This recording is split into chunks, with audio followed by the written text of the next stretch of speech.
See what the headlines are in Nigeria. With me in the studio, certainly we'll have Obani Akinwale joining us, and we have Dikbo joining us on Skype to take a look at this. Dikbo Yewale is a strategist and consultant, as well as a public affairs analyst joining us on Skype. Dikbo, it's good to have you join me on a Monday morning. But let's start right away from the Daily Trust newspaper. Daily Trust says vehicles spend months in queue as a Papa congestion persists, and drivers allege extortion. And while gridlock continues, experts are certainly talking about what reasons are. There is no gridlock, presidential committee. Okay. All right, from the Daily Trust, let's go to Blueprint newspaper. Fresh alarm on COVID-19. Indiscriminate burials could pollute boreholes. Experts are saying this. Pledge support to federal government on schools resumption. If elections hold, then students can take exams. Open fees details, or open fees tells federal government. And Foreign Affairs Minister Onyema tests positive to COVID-19. Okay, that's the Blueprint newspaper. Business AM is next now. CBN's MPC in a ticket with little room to maneuver rates. CBN's MPC in a ticket with little room to maneuver rates. Okay, that's Business AM. Daily Times is next now. NDDC Saga points to long night in Niger Delta. NDDC Saga points to a long night in Niger Delta. This topic has been on since since late last week. And certainly my guests would like to talk about the NDDC and the fallouts of what we're seeing so far from all the reports and the probe, which is expected to also commence and go ahead at the National Assembly today. Daily Times. All right, from there, let's go to the national economy. Economic fundamentals negate long-term recession for Nigeria. Experts are saying this. And the revenues rise in June on higher oil and tax receipts. Okay, economic fundamentals negate long-term recession for Nigeria. Okay, right, that's the national economy. News Direct is next now, and it's talking about something else. AMCON can recover outstanding 5 trillion naira with amended act. Experts are saying this. Okay, AMCON can recover outstanding 5 trillion naira with amended act. Okay, the Leadership newspaper is the last we're looking at now. Leadership says growing concerns over debt of government housing scheme. Nigerians demand affordable accommodation amid 17 million deficit. The governors seek revitalization of mortgage bank to boost a scheme. Okay. Okay. That's the Leadership newspaper talking about housing in Nigeria. Okay, let's go to Daily Times, where we have, we're talking about the NDDC saga, points to long-term or long night in the Niger Delta. I have with me in the studio Obani Akinwale.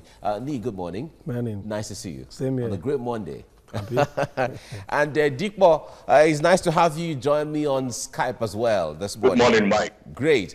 Now let me start from the studio this morning. Ni, the probe into, in fact, there has been a lot of controversy, a lot of drama, the issue of my word against yours, no, you did this, I didn't do that, and all of that from the Minister of Niger Delta and former MD of the Niger Delta, and a lot of revelations are coming out. When you sit down and think back into the agitation for, in fact, what even led to the creation of the NDDC in the first place, what led to the creation of the Niger Delta Ministry, what led to the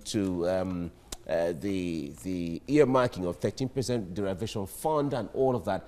What do you make of all of these? Yeah, good morning once again, Mike. Sincerely yours, what is happening in Niger Delta as of today, and as far back as President Obasanjo, is a reflection of the nation and the leadership that we have. If you look at it very well, when this government comes into power, there is a slogan that says the Baba has a body language that speaks against crime, against corruption, is going to lead war from the front. And we have all of these things prior to President Buhari traveling to UK for medical checkup. Since he has returned back, I doubt whether it is the kind of Buhari that we used to know or the one we voted for. The problem with the NDDC prior to President Buhari's tenure is what they call money for the people, by the people, for the people. And who are these people? They are the high and mighty in power. People see serving in those organizations or those parastatals as a way of enriching themselves. Or how do you explain if the presidency himself constitutes a legalized, a Senate-confirmed NDDC board? But because to legitimize political power blocks, he said the Pius Odubu-led board should be suspended, while the suggestion by the Honorable Minister for Niger Delta should have an IMC in place. This was around December 2019. And around February again, 2020, you recall vividly that this woman, Joy Noel, started having problems, and around February till now, the current set of management, who is also in acting capacity, have expended almost 81 billion.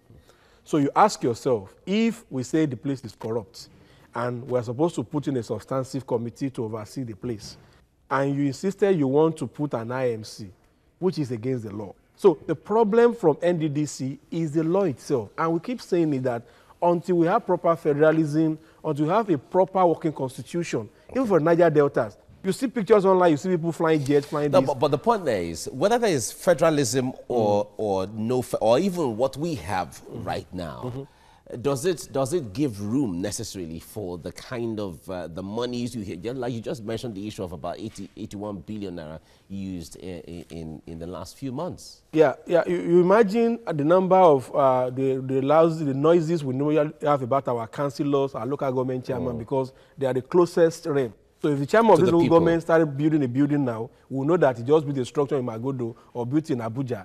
But those guys in Abuja, our NDDC, you have offices in Bayelsa, offices in Ondo State. People go to Abuja to go and sign checks. So there is no accountability. Right. And again, there is no transparency in terms of their budgeting. As much as there are laws to check the laws create the loophole. Let me bring Dikbo into the discussion now. Dikbo, I guess you were following the probe panel of the NDDC, the National Assembly rather, where they had the former MD of NDDC, Joy Nunier, last week. And today we're expecting the Minister of Niger Delta, Godswill Akpabio, to face the panel today as to listen to his side of the story on what's going on.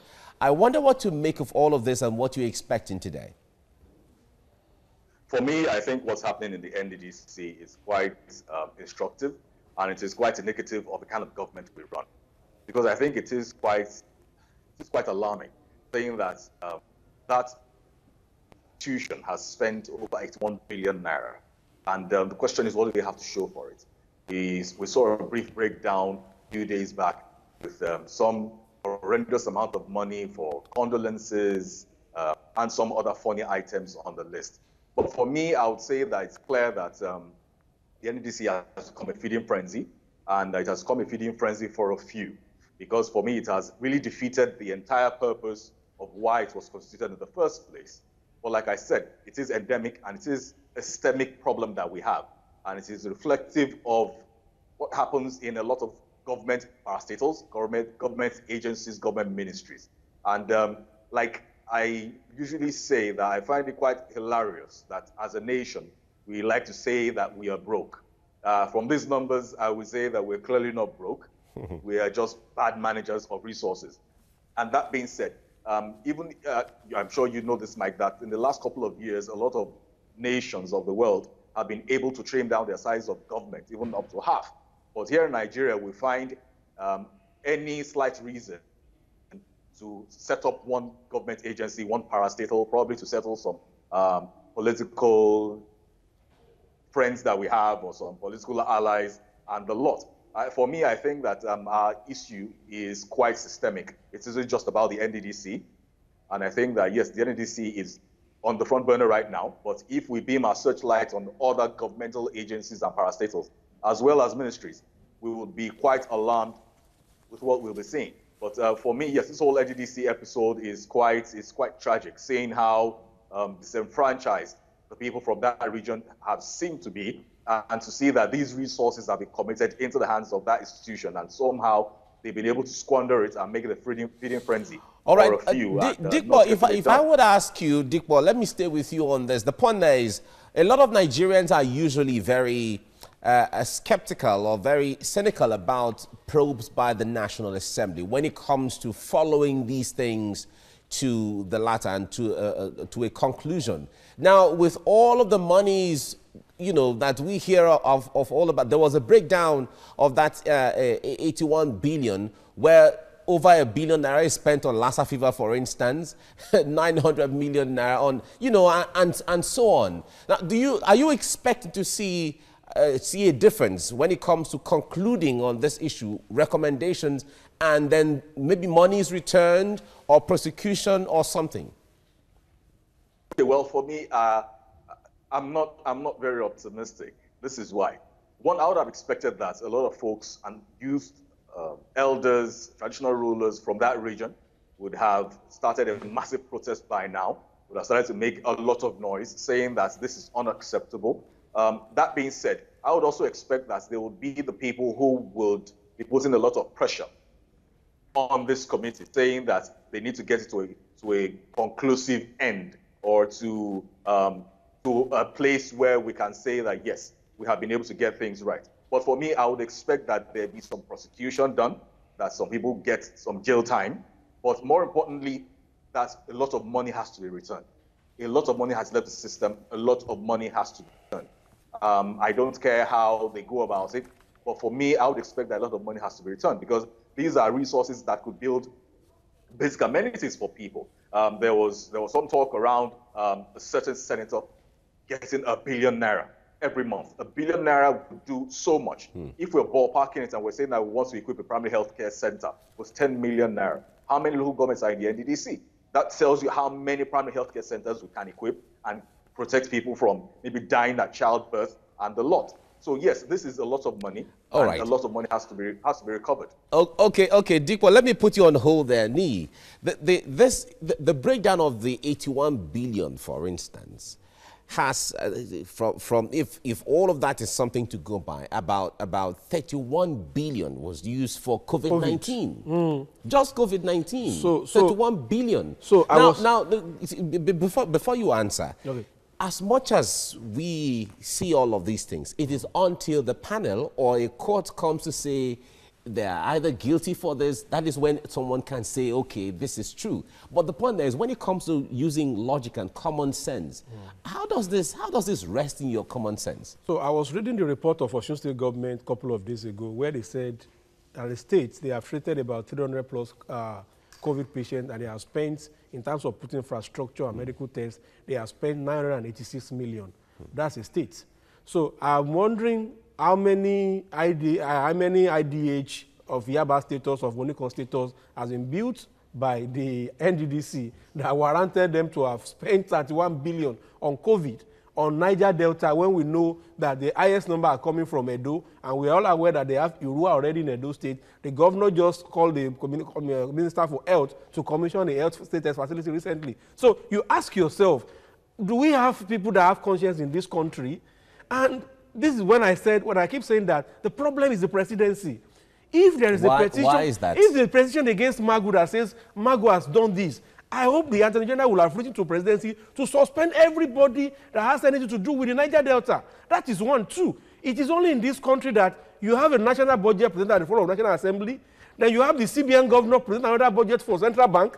You have the Niger Delta minister go to National Assembly again to go and get approval for Niger Delta Commission's budget. After you have a national budget. And these are the abnormalities. And until you have a president that doesn't use a body language but speaks, if President Buhari can come out and say, Adam Bushe-Omole, you are not doing well in APC, I don't think it is too much for President to come out and say, NDDC minister be suspended until we finish this probe. All of you involved in NDDC, call ICPC, call CCB, call whatever, police, NFIU. How do we get this money? But what do we get? We wait for Gabashio to talk to us. We wait for PA to Malami to talk to us. The president will say, oh, I want you to cooperate with National Assembly. National Assembly will run to presidency to go and say, oh, I want to talk to Mike today. President, talk to Mike. Talk to Mike, let him come to my office. That is never done in a Senate democracy. And until we have a working constitution, a president that speaks to his nation, not on Twitter, not through Ahmed Bashir. No!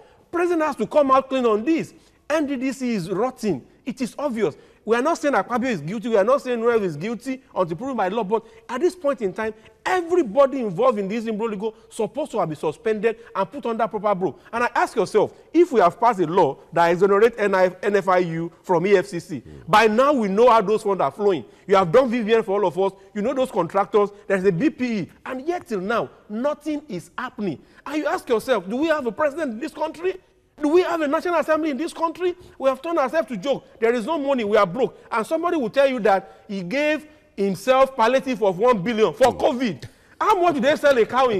Are you going to eat a cow? For the past March, April, May, June, 1 billion divided by 4, that's about 250 million. How much is even the salary of Mr. President? And some persons got from that 1 billion, some persons got 10 million naira for palliatives. And let me remind you, the president told us during swearing, he said, if you are a minister and you want to do anything that has to do with government, talk to SGF. Do you know what they have done? They've turned SGF to COVID marshal. Now, SGF are supposed to take care of the secretariat. Look at documentation of those ministry and parastatals. Is chasing COVID. The vice president is chasing economic sustainable plan. The chief priest is chasing Magu. Now, the people of Niger Delta are just languishing in poverty, and yet it is done by Niger Delta themselves. This is very sad. All right, now let me bring Dikbo in here. Dikbo, with all of this monies flying all over that no one is seeing but we're hearing about, if you cast your mind back, Niger Deltans, the youth in Niger Delta have agitated because one of the reasons they agitate is that these resources come from their region. And then we hear them say that they use it to develop Abuja and other parts of the country, but nothing is done in their place. Now, you said earlier that 1 billion naira can do a lot. But we don't see this Niger Delta youths, standing up to their leaders when they hear of these amounts of monies and all of that. What do you think is wrong from that perspective? Well, I think it's a huge lack of sense of accountability, which is something that we've seen across all ages, all facets in this country, which is quite unfortunate, because it is also a sense, which is also that problem that we have that, I mean, like your guest in the studio rightly said, that I would have expected that everyone involved in this probe right now be suspended. If you're still in active service, that you be suspended. That's why I said earlier that I'm not quite optimistic about how the turn of events will go with regards to getting justice. But that being said, yes, there is no sense of accountability. Like I said, it's also become a feeding frenzy where a lot of people just say, oh, do you know XYZ? It is my turn to go and get my share, and the entire region or my people could languish for all I care. So yes, it is also owning to a huge sense of selfishness, because, I mean, it's just quite ridiculous saying that we spent 81 billion in 4 months. To do what exactly? I mean, I'm sure they can't even account for 10 billion, okay, out of the entire 81 billion. So I would have expected, like I said earlier, I would have expected that the youth, the elders, traditional rulers from this region start to make a lot of noise, saying that, yes, this is our money. It's money that has been allocated to us. It's money that has been earmarked to develop this region, seeing all the issues that we have, especially environmental issues, saying that a lot of places aren't developed there, but we're not hearing anything. We're not hearing anything. So what is really going on in that region? What's going on with the youth? What's going on with the elders? What's going on with the traditional rulers? So I think these are questions that we need to ask folks from that region, and maybe they can shed some light on it. But underlining it for me, there's a huge lack of accountability from both sides of the aisle. All right, we have to leave it here now. The breakdown of the 81.5 billion naira between January and May 2020. Now, 122.9 million was spent on condolences, consultancy, 83 million. COVID-19, 31.4 billion naira. DTA, 486 million naira. Impress, 790.9 million naira. Lassa fever, 1.956 billion naira. Legal services, 900 million naira. Maintenance, 220 million naira. Overseas travel, 85.6 million naira between January and May this year. And community relations, 1.3 billion naira. These are all the issues. But well, the point there is, we'll leave it here. I know this discussion will continue as we get along. Dikbo. Right, let's head straight to the papers now. And I begin with the Daily Trust. Vehicles spend months in queue as Apapa congestion persists. Drivers allege extortion while gridlock continues, experts. All right, let's move now to the front page of the Blueprint. Fresh alarm on COVID-19. Indiscriminate barriers could pollute boreholes. Experts pledge support to federal government on schools resumption. If elections hold, then students can take exams. Open fees, tells federal government. All right, let's move quickly now to the front page of the Business AM. CBN's MPC in a thicket with little room to maneuver rates. All right, on the front page of the Daily Times, we have the NDDC saga points to long nights in Niger Delta. We'll be looking at that story shortly. Let's move on now to the front page of the national economy. Economic fundamentals negate long-term recession for Nigeria. Experts, revenues rise in June on higher oil tax receipts. And on the front page of the News Direct, AMCON can recover outstanding 5 trillion naira with amended acts. Experts. And finally, on the front page of the Leadership newspaper, growing concerns over dearth of government housing scheme. Nigerians demand affordable accommodation amid 70 million naira deficit. Governors seek revitalization of mortgage bank to boost scheme. All right, gentlemen, we'll be looking at the story on the front page of the Daily Times, still talking about the NDDC saga and how the development story, and which a lot of Nigerians are interested in. We saw what went on during the probe at the National Assembly last week. And today we will be expecting the Minister for the Niger Delta talking about Godswill Akpabio. But before then, a lot of Nigerians have raised concerns about the fact that there was no governing board for the NDDC, and that was where the issue began, talking about why the president could come up with an IMC where there is supposed to be a governing board to direct the affairs, and that negates the act that, instituted the NDDC in the first place. How much of a challenge is this? I'll start with you, Obani. Let me start by saying that sometimes there is one of these emoji online that you see former governor of Edo State, Oshiomhole, standing akimbo, and what you see on that caption is that you don't mean it. We recall vividly that the challenge they're having in Niger Delta now is a challenge of leadership. Yes. When His Excellency, former governor of Rivers State, Rotimi Amechi, came to APC, he was seen as the leader of the party. When Oshiomhole became the chairman of the party, he was seen as the leader of the party. And when his distinguished Senator Vioma Agege became the deputy Senate president, by virtue of his office, he became the leader of the party from that geopolitical zone. Now, when Pius Odubu was made the chairman of NDDC Governing Council, it was as if a spite on the part of Amechi group against Vioma Agege, Oshiomhole clan. And that's what happened, that they ride on Akpabio influence to ensure that they rubbish the credentials of those committees. And that's exactly what we are saying. The governors of Niger Delta, what was their say about this event? The traditional rulers in Niger Delta, where are they? Niger Delta Development Frontier, where are they? The Okubo Asari of this world, where are they? The people that are now stealing Niger Deltas and Niger Deltas residing in Niger Delta using Niger Delta means of conveying the money. So you what ask could yourself, they have done? What they could have done is to ensure that the illegality as perpetrated by forming of IMC, when the substantial bill was already put in place, is done. See, process is process. Either IMC or FFC or NEC, what is required for that ministry is forensic auditing. Now, do we have expertise for forensic auditing in Nigeria? Yes. Must it be done by a joint NUEF committee? Absolutely no. It doesn't matter the skin color of the skin of who's going to do the auditing. What's important is auditing. Now, the president submitted a name to Senate for confirmation. Senate graciously confirmed the name. All of a sudden, the president turned back and said, oh, Nunez, you have to stay and finish this job. All of a sudden, around February again, they said the Joy Nunez is no longer doing well. We'll remove him and put one professor from Niger Delta University to take over as an acting MD, when you have a constituted committee already in place. So the illegality of this whole thing started from the presidency.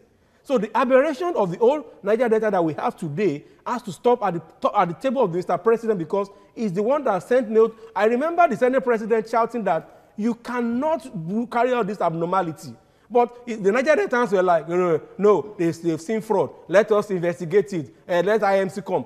Doesn't matter who investigates. See, they said a snake entered a house. Either a woman killed the snake or the man killed the snake. The most important is that the snake must die. Absolutely. So you look at it that the president is the problem that's of why we have today. Why we're having that's a weighty allegation. We must. It's not weighty. It's not what you and I know. The president said IMC should continue the forensic and the constituted board should be suspended. That will be reconstituted. So what else do we say? All right, let's get Dikpo's perspective to this now. Over the years, almost 20 years of this institution, and we still see poverty and how the people are languishing in poverty and the environmental issues across the Niger Delta. And from what Obani is saying, the leadership is the major challenge we see here. Is that what you see? Yes, it is. A failure of leadership and a failure of a sense of accountability. That's what we're seeing. And it's all riddled with all sorts of selfishness and corruption. And for me, it is quite puzzling because if you recall back a few years ago, we had a TSA, which was quite applauded for this administration, saying that it would reduce or albeit eliminate corruption within government agencies, parastatals, and ministries. So the question now is, where is the TSA? What role is the TSA playing in all of this? Okay, 81 billion naira has been spent in the last 4 or 5 months. The question is, where's the TSA in this? Where's the sense of accountability? Why didn't they have a governing board reconstituted immediately?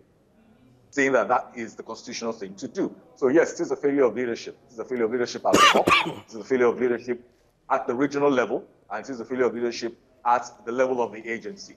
But overall, for me, I see it as a huge lack of accountability. You rightly pointed out saying that in the last 20 years that this organization has been constituted, there's been widespread poverty, injustices have been done to the people within that region. And if we are able to take stock of the amount of money that has been released to the NDDC within 2 decades of its existence, I think we'll be very alarmed, because I mean, if we're hearing that within the last 4 or 5 months they spent 1 billion naira, I shudder to think how much they've spent in the last 2 decades. But so far, we're not seeing any of that playing in the environment. We're not seeing it in the lives of people. We're not seeing it in infrastructure, in education, in health, in security, in any way, shape, or form. So the question is, what is really going on with the NDDC? So yes, I very much agree that the forensic audit needs to be carried out, and needs to be carried out immediately. And I would also say that in terms of forensic auditing, that the NDDC will be used as a precedent to reach out to other governmental agencies, parastatals, and ministries that they need to be audited. Because what we're seeing in the NDDC right now is a systemic problem that doesn't stop at the NDDC. It cuts across various government agencies, ministries, and parastatals, and that is what we see on a daily basis. Now, today, NDDC is on the front. If we shine the spotlight on the others, you'll be surprised at what you will see. So yes, we need forensic auditing, and it needs to be done immediately. All right, let's get back to the studio now. And from what Dikpo is saying, it is said that perhaps this has exposed the weaknesses and the loopholes in our financial institution, where he was calling, where is the TSA when these monies are moving around here and there. And that is another thing that perhaps this probe is trying to achieve. Because if you read what or listen to what the chairman of the committee carrying out this probe said, he said this is an opportunity to do what is right, perhaps righting the wrongs. And if we are to achieve that, do you see this probe being able to address the issues in total, holistically, and perhaps take the necessary measures? Yeah, let me leverage on what he said earlier. He said the problem is systemic, and absolutely is systemic. Maybe we are not being careful and look at the trend of things. We have Ministry of Niger Delta. Absolutely. We have Niger Delta Development Commission. Now we have Northeast Development Commission. So you can be sure in the nearest future we have Ministry of Northeast. Senator Bukule Amosu is fighting for Southwest Development Commission. So very soon we have Southwest, Ministry of Southwest. And you'll be very sure that there will be Ministry of North Central and North Central Development Commission. So what is the problem? It's the system. Every region wants to have a bite in the national cake. Now, if we now discover that the 36-state system is not working, if we discover that making the center to be collecting 52% of allocation is not working, why don't we decentralize? Why don't we allow governance to affect people from the local areas? Why don't we allow the man in the local government to determine what comes in and federal government take royalties back to the state and use for the essential services? Why must Niger Delta be administered from Abuja? You're talking restructuring. So that is systemic. So until we have this in place, you even create the best of forensic auditing. What is norm in government is that when there is, look at, for example, the labor racketeering, job creation. Once you create anything in government, it's an avenue to make money for some people. So if we don't attack this systemic problem, NDDC is just a tip of iceberg on the level of corruption. You can imagine, I know, for example, where I come from, Osun State, the total capex projects for Osun State is not up to 80 billion this year. And yet a ministry between January and April and May, they have expended 81 billion. And what do? 31 billion for COVID. Even, I wonder how much the federal government has spent on COVID. I wonder how many centers they have. So what we're saying is that if we are looking, you are looking at a man with the hunchback and you said his load is not straight. And the man is telling you that you are looking at me from the top, look from me from the down. I have a hunchback, so there's no way I will be straight. Let us tackle this faulty constitution. Let us make this constitution, we people of Nigeria, not the one given to us by the military administrators. Until we attack these issues, the federal government will determine the road that will pass the Kosiketu in Lagos, or will go to what is happening in Nguru, in Yobe State. This will never happen. And this is just a tip of iceberg. First of all, let us ensure that the center is less attractive. Make the local government, the mayors, the councillors, the chairmen, the House of Assembly members powerful. And again, the traditional ruler needs to come out now. Because if we have traditional rulers that are supposed to keep our culture and our value, and you have a professor of medicine from Niger Delta University, a professor of medicine, a scholar, and he said within the space of 4 months, he has expended 81-point-something billion. Yeah, you ask yourself, do you need to be educated to become a robber? Do you need to be educated to do things properly? Then it shows that education or no education has nothing to do with leadership. Because if a professor can come out and tell us that they give people for Lassa 1.2 billion, they do this for COVID. So it shows that the value system is already affected. And if a constitution is not according to our value system, I wonder where we are going. So systemic problem is what the government needs to face. And we can't face it if we don't have a leader that comes from a very well-engined or oil-engined value and moral system. And we seem not to have that at the moment. And again, we don't need a president that uses body language. We need a president that uses verbal. He needs to talk to us. We need to see president saying it. The president come out and say, the presidency came out and said, Magu is being probed for this. Right. Can't presidency come out and said, all of you involved in this NDDC in Broligo, be suspended for now. Look, Ayo Salami was called to probe Magu. Are we not finding the likes of our Justice Mukhtar that can come and expose what is happening as independent investigative panel? All right. These are things that we need to look inward. All right, let's get the Dikbo's perspective to this issue now. So many Nigerians are waiting to see what happens at the end of the day because they say it would say a lot about our fight against corruption. What would you be expecting of at the end of the day when this probe is done and steps the president would take? And then again, a lot of Nigerians are also saying that perhaps this is the time to see, perhaps maybe we should scrap the NDDC. What say you at this point? First, I would say that this entire process, I'm not very optimistic. I'm a bit pessimistic about it because from the get-go, like Obani rightly said, there hasn't been a sense of accountability towards it. I would have expected that everyone involved in active service with regards to the NDDC that is involved in this entire saga would have been suspended by now so that we can have a transparent process so we don't have anyone trying to influence anything from within the system. But that being said, yes, moving forward, I would expect that there'll be prosecutions, there'll be jail time served, but more importantly, that we have monies recovered because for me, right now, what's important is the money. People need to explain how they spent 81 billion in 4 or 5 months. Okay, that for me it is just ludicrous, and we need to recover all these funds back. You can't tell me that they sent it to contractors, subcontractors, and the likes, and then for some reason we can't get the monies back. We need to get monies back. We need to have people serve jail term because we need to set a huge precedent. We've been claiming that we're fighting corruption for the last 4 or 5 years. Okay, the question is, what tangible results have we seen? We have the chief of the anti-graft agency right now caught in the web of so much corruption scandals. What can we really say we're doing in terms of us fighting corruption? The NDDC, we need to set a precedent with the NDDC. We need to put our foot down and say that, yes, we are indeed serious about fighting corruption. This is how we intend to go about it. And this is going to be the turning point for it, or for us as a nation. So yes, I would expect that there'll be a lot of prosecutions, jail terms, but more importantly, there needs to be a lot of money returned. We heard about somebody collecting ₦1 billion in a month. ₦1 billion. Do you know what ₦1 billion can do? How many kilometers of road that ₦1 billion can construct? How many schools it can build? How many primary healthcare centers it can build, equip, and run for a year? So for me, it just says that we're selfish and we lack a sense of accountability.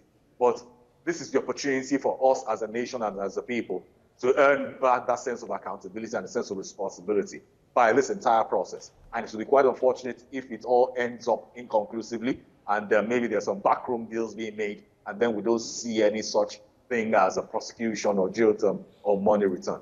But for me, I would say that we expect the Nigerian government, starting from the presidency, and more importantly, people from the Niger Delta, okay? Because either they like it or not, these are their resources that have been squandered. Right. Resources that have been allocated to them legally, that have been squandered, and they need to come out to say that enough is enough. All right, Dikbo, let's get back to the studio now. Your final words, especially for a country that is said to be the poverty capital of the world, and you're hearing all this money is flying around. How much is the issues like this, costing us, especially when we have to address issues of health, issues of poverty, and the likes? My advice is that we need a president that does not use body language. We need a president that speak to us the way he come to us to seek for our votes. Even if it's going to be 5 minutes, 5 seconds, 30 seconds speech. We need a president that speaks, not the one that we need to read his body language. Body language could be sometimes confusing and convincing, but this time around we need him to speak. And again, this country, the way it's being run is that the presidency is playing Jenga with our lives. They will remove one piece, put another piece back. Now, you remove Obno Ola, you remove Babasha in this government, there is gas constant syndrome, there is EFCC, problem is there, NDDC is there, the recruitment saga is there. So it's as if every day the system is riddled with one problem or the other. Then we need people, the agitators in the Niger Delta, to speak out now. Their silence, it is not needed at this moment. Silence is not required. Everybody needs to speak out so that we can put this in board. And again, our system needs to be properly structured to ensure for efficiency and effectiveness. The way we have the system structured now, Niger Delta will still take their budget to Senate for separate approval. NDDC will take their own budget after the national budget. And we'll still continue with this system. People will continue to plunder money. bureaucracy will continue to eat deep, and this time will not work. Government business in business to create an enabling environment, not for government to be doing the business themselves. And until we have that in this country, we'll continue to be riddled with this. What we are seeing is just tip of iceberg. If they start exhuming from, you know what happened at MPA? Look at it. The country is just structured in such a way to make it fail. Let us restructure and change our system to ensure that there is efficiency in the system, and this must not be swept under the carpet. Babasha Lawal case is still, nobody knows about it. Magu case is dying out gradually.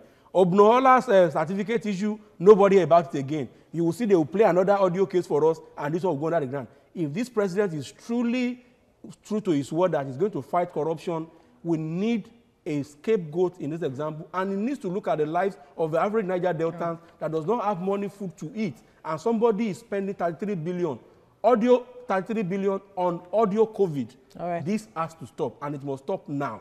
All right, Obani Akinwale, Dikpo Oyewole, gentlemen, thank you for speaking with us.